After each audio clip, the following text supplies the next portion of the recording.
razón por la que escribí este libro es porque cuando llegas a cierta edad de tu vida y has adquirido pues mucha experiencia, mucha vivencia, sobre todo siendo médico y sintiéndose feliz con la familia, tienes una paz que te permite decir: voy a describir algo sobre el proceso de envejecer que pueda servirle a mucha gente. Pero no escribir por escribir, sino escribir para motivar.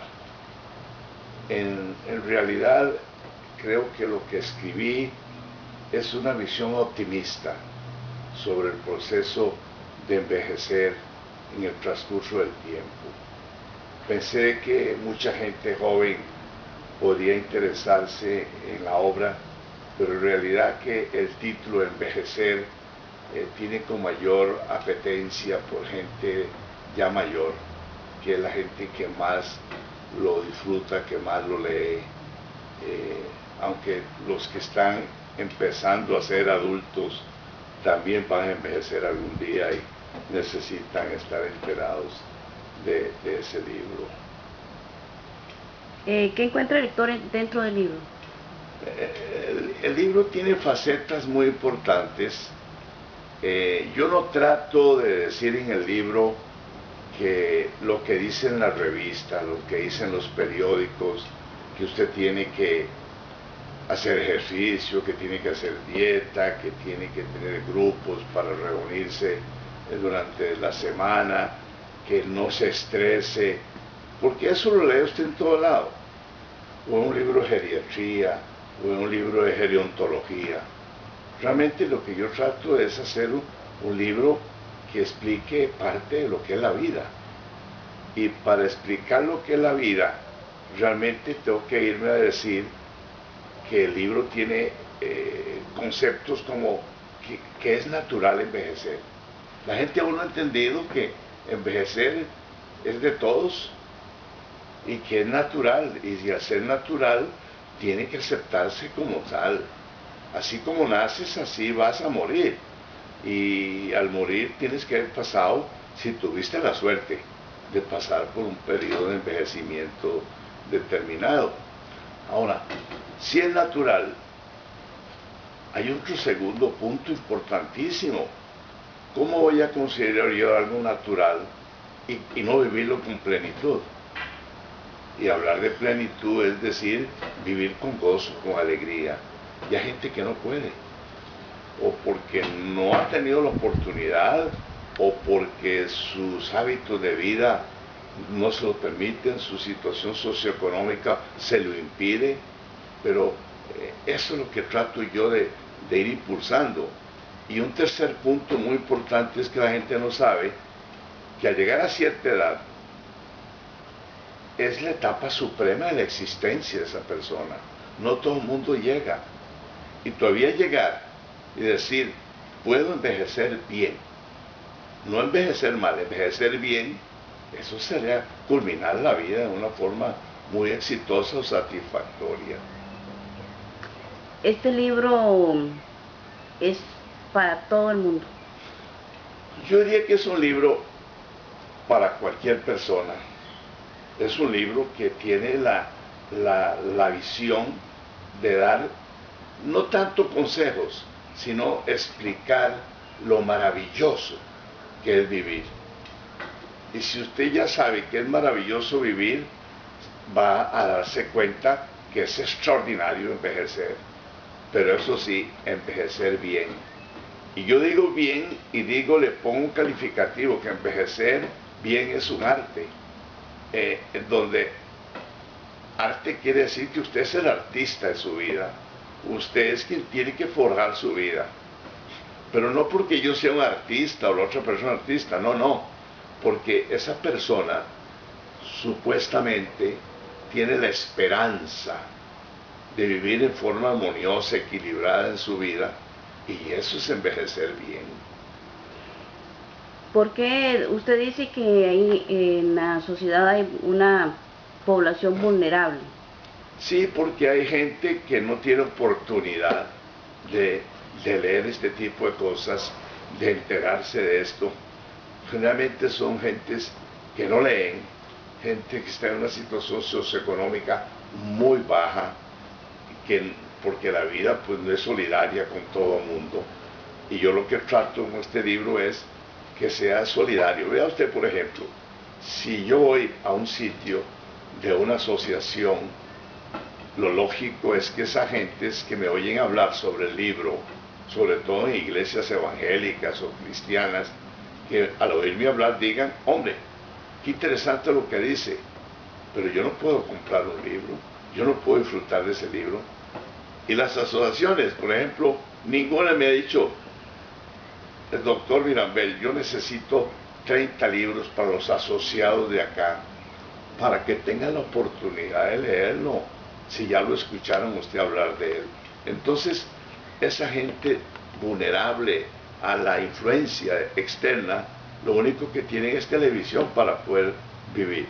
No tienen la posibilidad de leer, ni quien les explique en términos fáciles que ellos pueden ser felices como cualquier otra persona, y sobre todo en su fase de envejecimiento, ¿verdad? En este mundo tecnológico, ¿cuál ha sido la forma de llegarle a usted a las comunidades para que conozcan del libro? Si bien es cierto, lo puedan comprar o no lo puedan comprar, pero para que conozcan de cómo envejecer bien. Mire, yo en realidad lo que he hecho es que voy donde me inviten. Iglesias evangélicas, iglesias cristianas, cooperativas que me enseñan, asociaciones como AGECO, asociaciones del Estado, el IMAS en sus grupos de personas mayores. O sea, yo trato de ir a muchos sitios, tratando de decirles, miren, su realidad puede ser otra, si usted quiere. Porque si la gente no quiere cambiar y quiere vivir como vive, pues tiene el derecho absoluto de hacerlo. Pero ¿por qué no va a llevar usted a gente a que reflexione, a que piense, a que se motive, a decir si hay algo más en la vida que la rutina en la que yo estoy viviendo, que no tiene realmente al final ningún aliciente para ellos? Y al final, cuando llegan a cierta edad, nada más dicen, bueno, ¿ya para qué? Ya yo hice lo que tenía que hacer. No, yo no creo que tenga oportunidad ninguna. O sea, ese negativismo que existe en la sociedad, sobre todo de gentes mayores, es lo que yo trato de que cambien, que lo vean. No es que mi libro es una panacea para que la gente cambie, no, es para que se motiven. Esa es mi idea, ¿verdad? Dentro del libro podemos encontrar tips, por decir algo. Sí, muchos. Mire, yo le voy a decir, yo cuando escribí el libro, por ejemplo, no me di cuenta que tiene referencias espirituales, alrededor de 35, 40 referencias espirituales. Dígame usted de dónde salieron. No sé, será mi lectura. Pues yo soy cristiano, católico, y generalmente leo de vez en cuando la Biblia, etcétera.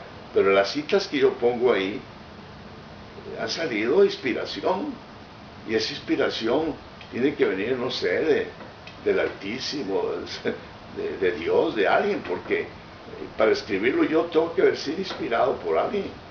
Un día estuve invitado a una conferencia de señoras mayores y me puse a revisar el concepto del amor, y tengo 17 citas con conceptos definidos sobre el amor.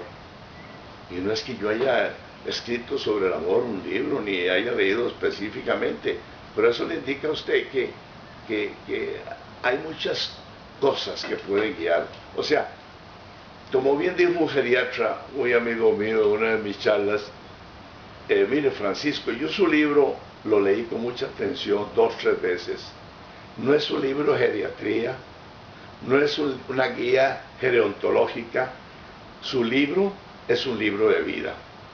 Y a eso es donde yo quiero llegar, a que la gente entienda de que vivir y vivir en equilibrio es lo más importante en esta vida. Hay personas que se acercan a usted a hacerle preguntas sobre el libro. bueno, que quizá no lo van a comprar en ese momento, pero que quieren llevarse algo en la mente que les quede o que lo escucharon decir y quieren que les amplíe tal vez un poquito más ese mensaje? Bueno, vea qué interesante. Usted sabe que, sobre todo en las iglesias evangélicas católicas que he ido a las charlas, una pregunta muy frecuente es: doctor, ¿y cómo combato la soledad? Es una pregunta dificilísima. Yo podría decir que yo no he tenido soledad en mi vida. O sea, una soledad existencial, porque tengo un hogar muy bien formado, un trabajo que voy a diario y que me siento realizado, amigos, etcétera. Pero hay gente que vive en una soledad existencial, sobre todo cuando quedan solos, que no saben cómo salir. Entonces yo lo que he hecho es recurrir a hacer un ensayo sobre soledad, lo que otros dicen, para transmitirlo, si les regalo un ensayo sobre soledad, porque yo no sé en realidad cómo voy a combatir la soledad cuando se me presente, ¿verdad? Pero esa es la pregunta más usual, porque lo demás son comentarios sobre que si es bueno, que si es malo, que si es provechoso o no provechoso, pero el libro está impregnado de conceptos positivos, como usted dice, tips que pueden llegar a la gente a decir: pero ¿cómo es esto?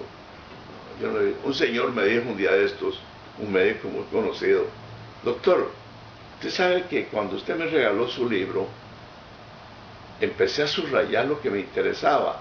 Ya, doctor, dejé eso porque iba a subrayar todo el libro. Eso es interesantísimo. Otro muchacho me dijo: doctor, compré el libro y se lo regalé a mi papá. Usted no me va a creer, doctor, cómo le ayudó a papá a salir de la depresión simple lectura de su libro. Otro me dijo un día de esto: doctor, ¿usted sabe dónde tengo yo su libro? No, ¿dónde lo tiene? Lo tengo en la mesa de noche, porque cuando me enojo con mi esposa, cuando vengo agitado al trabajo, cuando tengo problemas, me siento, prendo la luz, leo un capítulo, dos, y me tranquilizo, doctor. O sea que hasta para eso sirve leer un libro que tenga positivismo, que tenga optimismo, que tenga un mensaje de amor realmente. Según la vida, se dice que, bueno, empezamos a envejecer desde que nacemos. ¿Cuál es la edad en que se debe leer este libro? Yo diría que el libro, yo pongo un límite en el libro de decir que muchas personas que conocen bien de la evolución de la vida, sociólogos, paleontólogos, etcétera, proponen como los 50 años como el promedio de vida, como para empezar a leerlo. Vea usted que a usted la fiesta que le hacen grande es la de 50 años, que hablan de la media teja, en la expectativa de que usted va a vivir 100 años en su vida. Entonces yo diría que antes de los 50 difícilmente alguien va a tener interés en leerlo. Tiene prioridades de familia, de casa, de carro, no lo va a leer. Entonces, si ese grupo de 50 a 65, que es cuando lo declara a usted ciudadano de oro con un carnet, pudieran leerlo, se van a beneficiar tremendamente. Pero creo que el porcentaje que me ha mostrado interés en esas edades es muy bajo realmente. ¿Cuál es su especialidad? Mire, yo inicialmente fui pediatra, me formé con el doctor Carlos Sáenz Herrera, luego cambié de especialidad y me fui a hacer radiología a México, también hice el posgrado en Estados Unidos y luego en Japón, y me dedico realmente actualmente a la radiología. ¿El ser doctor lo ha sensibilizado en su vida? Tremendamente, porque uno puede ser médico y vivir con ese concepto de médico toda su vida, pero puede ser que ese concepto no lo sensibilice de tal forma que usted sienta cierta piedad, cierta compasión, comprensión por el paciente. Entonces, casi como escuché en una conferencia yo, al Dalai Lama, ¿verdad?, en televisión, que dice que le preguntaron que cuál era su religión, y la gente esperó la momentánea, etcétera. No, lo que dijo: mi religión es la compasión. Y generalmente muchos médicos han cambiado su actitud ante esta vida desenfrenada de crecimiento, de mercantilismo, y se les olvida que la compasión, la comprensión es casi más que la curación en los pacientes. Yo creo que eso me ha sensibilizado mucho a mí para decir muchas cosas de las que digo en mi libro. ¿Qué difusión ha tenido su libro a nivel de librerías, de comunidades, de locales comerciales que no son librerías, por ejemplo? Bueno, en realidad yo me he inclinado a 3 sitios para difundir el libro, que creo que la que ha tenido una difusión mayor es Librería Internacional, porque se dedica al libro específicamente. Luego la UCR, la librería de la UCR, por haber sido yo profesor de la UCR, me interesó. Y una librería que se llama Católicos, que vende libros específicamente cristianos, etc. Bueno, con decirle que yo lo publiqué en junio del 2011. Estamos entrando a junio de 2013 y ya voy a publicar la 5ª reimpresión del libro, lo cual indica que el título atrae a muchísima gente. Ellos, pues, a los autores nacionales no les dan la fuerza que quisiera contarle algo interesante en las presentaciones que he tenido del libro, sobre todo cuando voy a grupos de un nivel social tanto bajo, clase media baja. Yo siempre les digo: háganme preguntas, pero curiosamente no preguntan. Entonces, al final no me queda más remedio que decirles: por favor, si tienen algún comentario o alguna pregunta que hacerme, por favor, no escatimen en preguntarme. Y generalmente la gente, pues, pregunta siempre lo mismo: ese librito, ¿dónde lo puedo conseguir? Porque por lo general no me gusta llevar libros a esa, pues se siente como muy comercial. Entonces tengo que decirle: en tal librería, en tal lado.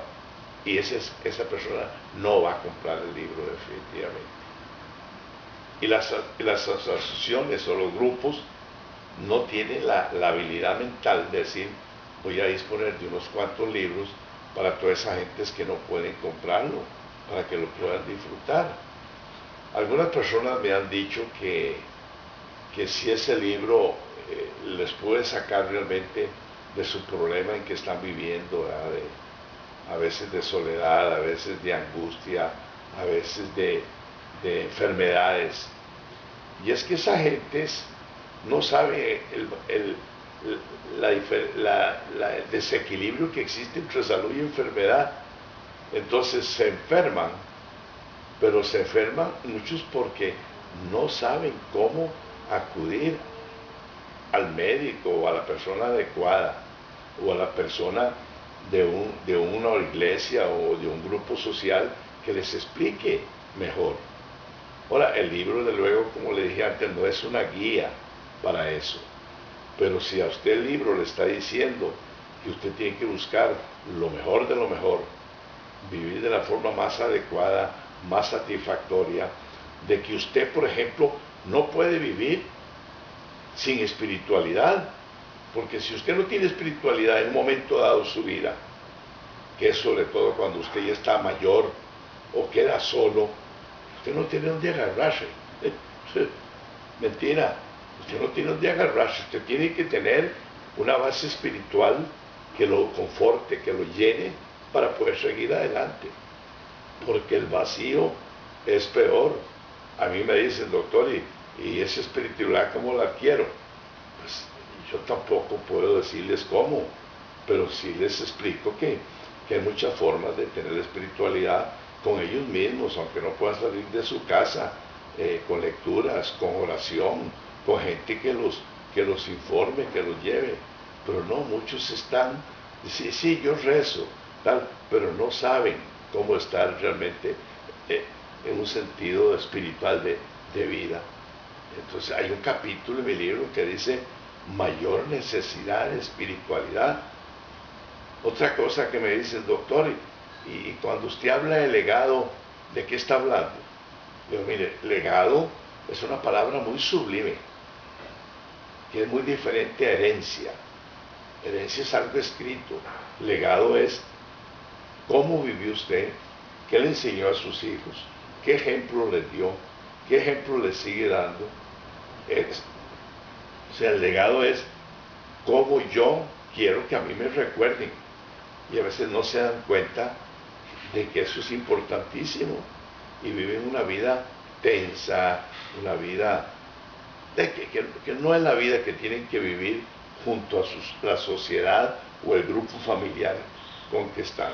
No me estoy refiriendo al grupo que tiene Alzheimer, que tiene un Parkinson, que tiene una enfermedad muy grave, maligna, sino al grupo que está en condición de seguir adelante en forma satisfactoria. Desde luego que nadie se salva de enfermedades, pero ¿cómo voy a tratar de paliar yo esas enfermedades si no es sentido, con el sentido espiritual de fuerza, de fe?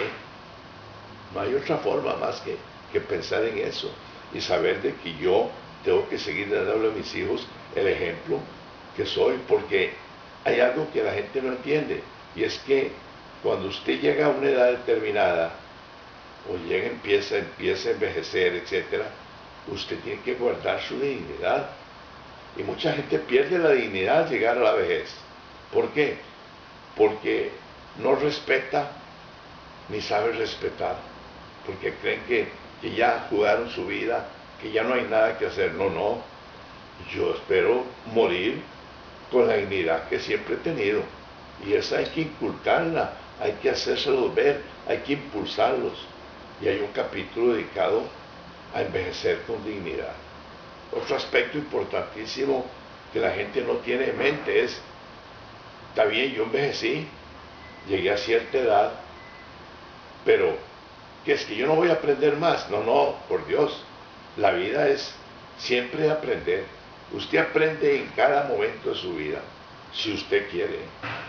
Aunque usted no haya tenido un conocimiento profesional, universitario, etc., usted puede ser un obrero muy digno y puede seguir aprendiendo cosas de otros.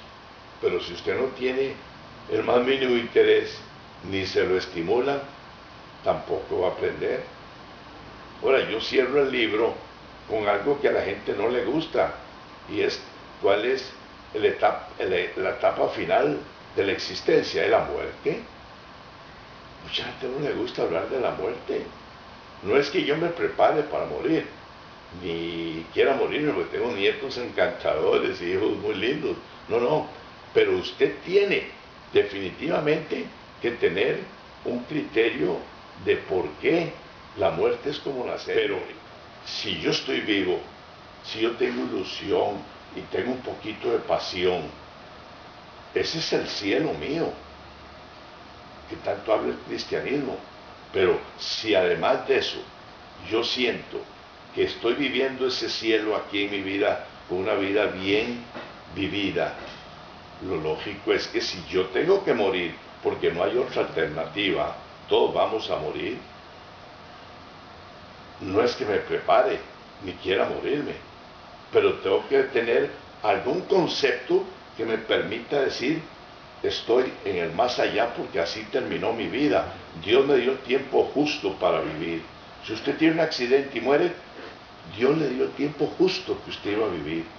Pero usted sabe que su papá, su mamá, su gente querida han pasado por la misma experiencia.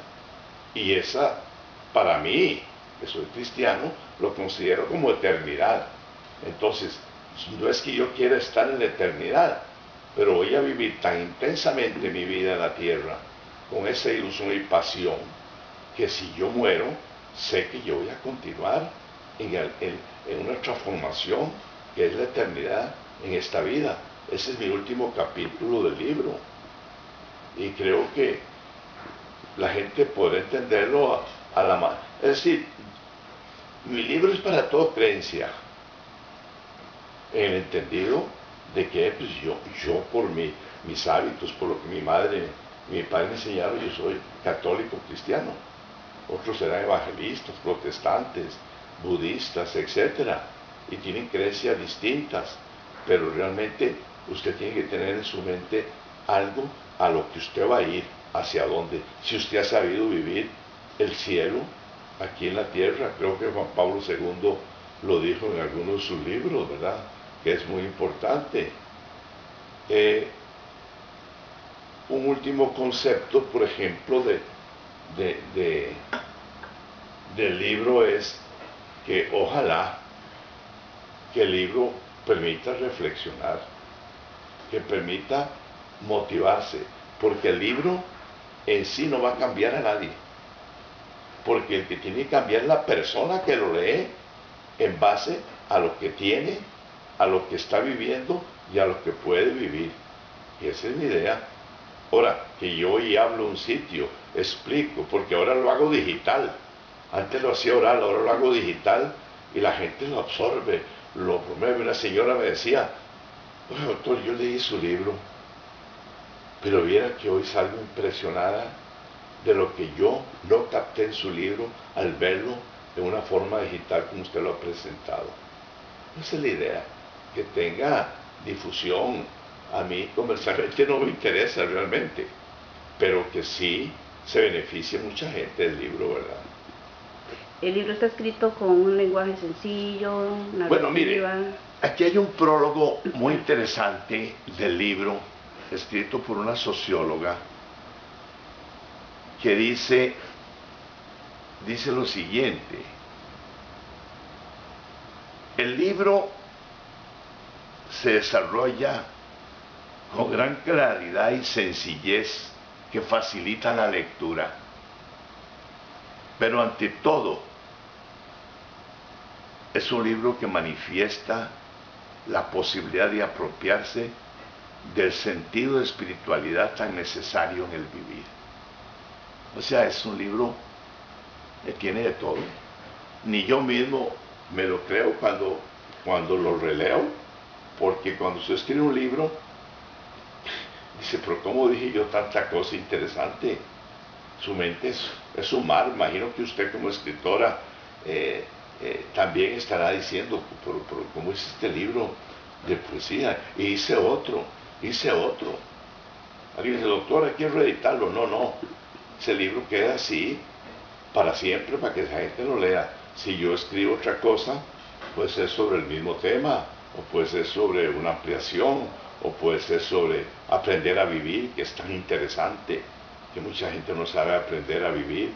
Es ese grupo que llega a los 50, 55, 60 y no ha aprendido a vivir. Entonces, no sé, parece que el libro se facilita para que la gente lo pueda entender.